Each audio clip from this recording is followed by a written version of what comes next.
This is why I don't go outside. So in honor of all the color I got this weekend, thanks to the sun, I figured today would be a good time to discuss comic book colorists. Now for those of you who don't know, a colorist is just that. Somebody who adds color to all the comic books that you read every now and then. Except the black and white ones, obviously. Now you may be asking yourself, what's the big deal? Why does it matter who colors my comic books or not?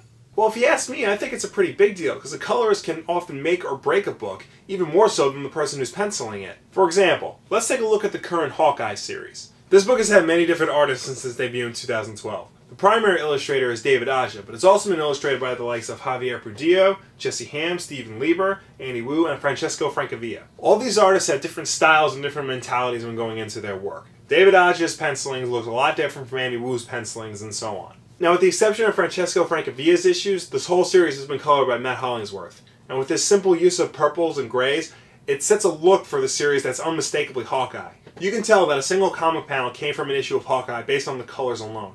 That's how powerful Matt Hollingsworth is to the series. When Francesco Francavilla did his 2 issues of Hawkeye, he did all the artwork himself, including the coloring, and it shows. That's not to say the art was bad, far from it. Anything this guy does is wonderful.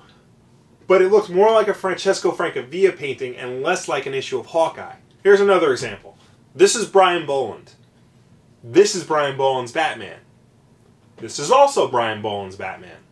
These images are both from his landmark work with Alan Moore, The Killing Joke. This first image was colored by the original colorist John Higgins. His coloring of this book gave it a very surreal, almost dreamlike state. The flashbacks to Joker's origin are done in a red monochrome to enhance that feeling. Now, Brian Boland originally intended to do the coloring for this story himself, but at the time he couldn't due to scheduling conflicts. In 2008, he got his chance with the deluxe edition of The Killing Joke, and it looks and feels drastically different. The coloring is much more in line with a Batman comic from the early 90s than what Higgins was trying to pull off. The flashbacks are all in black and white instead of monochromatic red.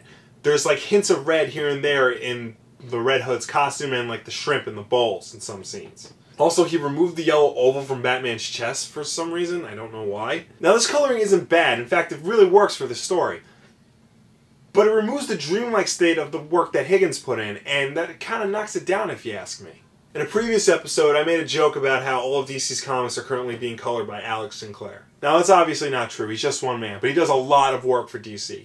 He colors pretty much all of Jim Lee's work. He was a colorist during Jeff Johns' run on Green Lantern, and his look pretty much set the tone for how DC colors all their stuff going forward. When you talk about the house style, it's almost as if Alex Sinclair is more of a house style than Jim Lee. Now, a few weeks back, DC announced that they were going to start giving credit to colorists on the cover of their books, which is great. It's about time. These guys really are the unsung hero of comics. Without them, everything would just look like a coloring book. And now that more people are going to know who they are, maybe they'll have longer lines at cons and people can come up and show their gratitude to all the hard work they put in.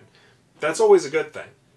In addition to the royalties they'll be getting. So that's about it for this week. Who are some of your favorite colorists? Let me know down below or on Facebook and Twitter. As always, like if you like, subscribe if you really like, share this video with your friends. Thank you very much for watching. I will see you next time. Forgot about my knees. Sunburn on my knees. And what better time than the 75th anniversary of Batman to honor his creator? Okay, I should probably talk about why creators in quotes. You talking about the DC house style? Yeah, DC house style. Lots of cross-hatching. Lots of cross-hatching. Very, like, serious, stern, I want to say realistic faces. Right. You know, things like that.